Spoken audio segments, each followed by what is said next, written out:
જય મેલડીમાં બધા મિત્રોને સ્વાગત છે તમારું આપણી સંજુ મેલડી ઓફિશિયલ યુટ્યુબ ચેનલમાં। આપ બધા મિત્રો એમ કેમ સર્વકુશળ મંગળ હશો તેવી મેલડી માતાજીને પ્રાર્થના કરું છું। મિત્રો, ખરાબ સમયમાં મેલડી માને આટલું જરૂર કરો તો મિત્રો આ વિડીયોને અંત સુધી અવશ્ય સાંભળજો અને વિડીયો પસંદ આવે તો વિડીયોને હાઈપ અને લાઈક શેર કરજો। અને આપ આ ચેનલમાં નવા આવ્યા હોય તો સંજુ મેલડી ઓફિશિયલ યુટ્યુબ ચેનલને સબસ્ક્રાઇબ કરી દેજો। તો ચાલો મિત્રો વિડીયોને શરૂ કરીએ।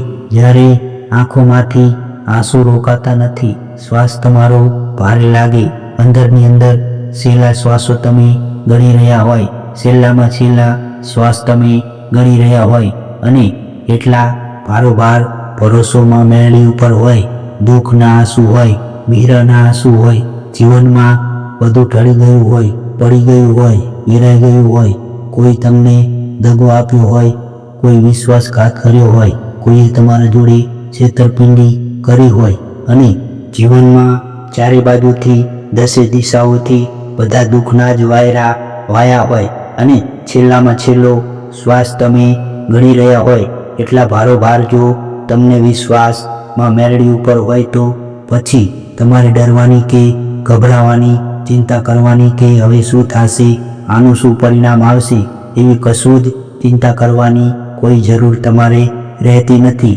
મિત્રો, આ મેલડી એવી શક્તિ છે કે એને કોઈ પણ સંકટ, કોઈ પણ કારણ, કોઈ પણ વસ્તુ એને નડતી નથી।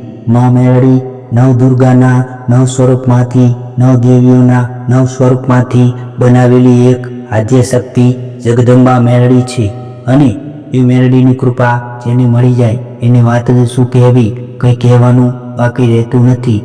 એવી મા મેલડીની જેને કૃપા મળી જાય, મા મેલડીના આશીર્વાદ મળી જાય, તેનું જીવન ધન્ય બની જાય। મારો કહેવાનો અર્થ એટલો જ છે કે જ્યારે તમારો ખરાબમાં ખરાબ સમય ચાલી રહ્યો હોય, તમારા જોડે કંઈ ના હોય, માત્ર ને માત્ર મા મેલડી ઉપર વિશ્વાસ હોય, ભરોસો હોય, શ્રદ્ધા હોય, ભક્તિ હોય અને મા મેલડી કરે એ જ ખરું, એટલા ભારોભાર જો તમને વિશ્વાસ હોય, તમારા છેલ્લામાં છેલ્લો શ્વાસ મા મેલડી ઉપર ભરોસો મૂકી દીધો હોય કે મા મેલડી હવે તારે તોય તું અને મારે તોય તું, જે થયું, જે ગયું અને જે થવાનું છે એ મા તને ખબર, હું કશું જાણતો નથી અને હે મા મેલડી, જાણે અજાણે મારાથી ભૂલ થઈ ગઈ હોય તો મને તારો બાળ જાણી મને માફ કરજે। હે મા દયાળી, હે મા કલ્યાણી, હે મા મેલડી, છોરું કછોરું થાય, માવતર કમાવતર ન થાય। મા, એક તારો વિશ્વાસ, એક તારો ભરોસો અને એક તારો આધાર। મા, મારી જે કંઈ જાણે અજાણે ભૂલ થઈ ગઈ હોય, તમારા આત્માથી, તમારા મનથી તમે એટલો ભાવ મા ઉપર ઢાળી દો કે મા મેલડી 100% તમારા ધારેલા બધા કામ પૂરા કરશે। આટલો વિશ્વાસ મા મેલડી ઉપર હોય તો જ મા મેલડીની ભક્તિ કરવી, મા મેલડીનું સ્મરણ કરવું અને એના આધારે જીવનને સમર્પિત કરી દેવું। આધારમાં મેલડી। તો મિત્રો, ખરાબમાં ખરાબ સમય ચાલી રહ્યો હોય ને, ખરાબમાં ખરાબ સમય કે તમારું આ જીવનમાં હવે કોઈ નથી અને તમને દુશ્મનોએ હરાયા છે, કોઈએ તમને છેતરપિંડી કરી છે, તમારા જોડે દગો કર્યો છે, તમારા જોડે વિશ્વાસઘાત કર્યો છે, તમને કોઈ પોતાનાએ તમને એવો આઘાત માર્યો છે કે એ ઘા રૂજાય એવો નથી અને હવે તમને મેલડી ઉપર જ ભરોસો છે, તો માં મેલડી જે કરે ને એ જ થાય, બાકી દુનિયામાં કશું થાય નહીં। તો તમારો સમય ખરાબમાં ખરાબ ચાલી રહ્યો હોય, તમે જીવનમાં હારી ગયા હોય, થાકી ગયા હોય, ચારે બાજુ અંધકાર જ જોવા મળતું હોય અને હવે તમને એમ લાગે કે હવે અજવાળું થશે નહીં, મારા જીવનનો અંત થઈ જશે, તો મા મેલડીને તમે યાદ કરો, મા મેલડીનું સ્મરણ કરો, મા મેલડીનું ભજન કરો, મા મેલડીને રાત દિવસ એના નામનો જાપ જપો, એમના નામનું રટણ કરો, તો મા મેલડી જરૂરથી જરૂર તમારો પોકાર સાંભળશે, તમારો સાથ સાંભળશે અને તમારા દુઃખમાં તે ઝડપથી દોડી આવશે। મિત્રો, કહેવાનો અર્થ એ છે કે દુઃખમાં માતા મળે, આ 100%ની વાત સાચી છે, પણ દુઃખ કોને પડે કે જેને મહાન બનવું છે, જેને મોટું થવું છે, તો મા મેલડી એને વધારે દુઃખ આપે છે। જેમ સોનું થવું હોય તો એને ટીપાવવું પડે, ગરમ થવું પડે, એને એકદમ બળી જવું પડે, ત્યારે સોનું કહેવાય. ઘી બનવું હોય તો ઘીને પણ દૂધમાંથી દહીંને, દહીંમાંથી માખણ વલોવીને કાઢી અને માખણમાંથી એને ગરમ તવા પર તવી અને પછી ઘી બને. એમ દુઃખ એટલા માટે પડે છે કે જ્યારે તમારા જીવનમાં સોનાનો સૂરજ ઉગે. દુઃખ એટલા માટે પડે છે કે તમને કોઈ મહાન બનાવવા માટે માં મેરડી જેવી શક્તિ તમને મદદ કરી રહી છે. કારણ કે દુઃખ એવાને જ પડે છે કે જેને મહાન બનવું છે, જેને આગળ વધવું છે, પણ દુઃખને સહન કરવું પડે, દુઃખને વેઠવું પડે, કઠિનમાં કઠિન પરિશ્રમ કરી અને દુઃખમાંથી બહાર નીકળવું પડે. અને એ શક્તિ માં મેરડી આપે. મેરડી તમને બધું આપે, પણ મેરડી આશીર્વાદ આપે, તમને દુઃખ સહન કરવાની શક્તિ આપે. પણ કાર્ય તો આપણે જ કરવું પડે, કર્મ તો આપણે જ કરવું પડે. કર્મ વગર ઉદ્ધાર નથી. બેઠા બેઠા કોઈને કશું મળતું નથી. કર્મ કર્યા વગર કશું ફળ પ્રાપ્ત થતું નથી. માત્ર ને માત્ર માં મેરડી એવી આજે શક્તિ છે કે જેનું નામ લેવાથી પણ આપણા ભવના જીવનના તમામ દુઃખનો અંત થાય છે. તો મિત્રો, માં મેરડીને યાદ કરીને એમના નામનું સ્મરણ કરો. બની શકે તો એમના નામનો દીવો પ્રગટાવી, બની શકે તો એમના નામનું તમે રટણ કરો. માં મેરડીનું સ્મરણ કરો. બની શકે તો તમારા જોડે કંઈક હોય તો યથાશક્તિ કોઈને મદદ કરો. યથાશક્તિ દાન દક્ષિણા કરો.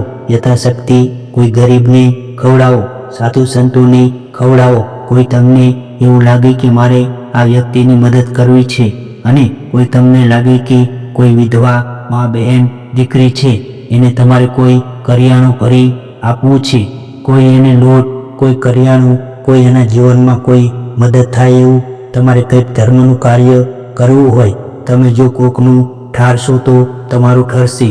તમે કોઈનું જો બાળશો તો તમે આપોઆપ બાળી જશો, ભસ્મ થઈ જશો. તમે પરિણામની ચિંતા કર્યા વગર જો તમે ધર્મનું કાર્ય કરશો, દિલમાં દયા રાખશો અને સારા કાર્ય કરશો તો એનું પરિણામ માં મેરડી તમને ચોક્કસ આપશે. તો માં મેરડીના નામનું જ તમારે સ્મરણ કરવાનું છે. માં મેરડીનું જ સ્મરણ કરશો, માં મેરડીના નામનું ભજન કરશો, માં મેરડીના નામનું રટણ કરશો તો માં મેરડી જો તમારો અંદરનો આત્મા ચોખ્ખો હશે, નિસ્વાર્થ ભાવ હશે, ઓળા ભાવની ભક્તિ હશે, જગતના કલ્યાણ હેતુ માટે તમારો ભાવ હશે, તો માં મેરડી ચોક્કસ તમારી પ્રાર્થના સાંભળશે. તમે ગમે એટલા દુઃખમાં હશો તો એ દૂર થઈ જશે. પણ કહેવાનો અર્થ એ છે કે તમે બીજાના માટે કંઈક કરવાનો પ્રયત્ન કરશો તો, કંઈક બીજાના માટે મહેનત કરશો તો તમારા માટે તો થશે જ, પણ બીજાના માટે પણ કંઈક ફળદાયી શુભ ફળ પ્રાપ્ત થાય. બીજાનું ભલું થાય, બીજાનું સારું થાય. કોઈ પણ જીવ હોય, પશુ હોય, પ્રાણી હોય, ઢોર હોય, ઢાકર હોય, માનવ હોય, યા તમારા જીવનમાં તમને એવું લાગે કે કોઈની મદદ કરવી છે, મા, બેન, દીકરી, ગાય, કળકુવાસીની, તમને એવો ભોળો ભાવ જાગે કે મારે કંઈક શૂરવીરતા કરવી છે, તમારે કોઈ દાનવીરતા કરવી છે, તમારા જીવનને સફળ કરવું છે અને કોઈ ધર્મનું કાર્ય કરવું છે, તો ભગવાનની, માં મેરડીની, તમારા કુળદેવીની ચોક્કસ કૃપા થાય અને તમે જીવનને ધન્ય બનાવો. જ્યારે તમારો ભાવ ભક્તિમય હોય ત્યારે. તો ચાલો મિત્રો, આ વિડીયોમાં આટલું જ. જો વિડીયો તમને ગમ્યો હોય તો વિડીયોને હાઈપ અને લાઈક શેર જરૂરથી કરજો અને કોમેન્ટ બોક્સમાં સાચી શ્રદ્ધાથી જય મેરડીમાં લખી દેજો. અને મિત્રો, તમે આ ચેનલમાં નવા આવ્યા હોય તો સંજુ મેરડી ઓફિશિયલ ચેનલને સબસ્ક્રાઈબ કરવાનું ભૂલતા નહીં. તો ચાલો ફરી મળીશું હવે એક નવા વિડીયો સાથે. ત્યાં સુધી જય મેરડીમાં, જય માતાજી.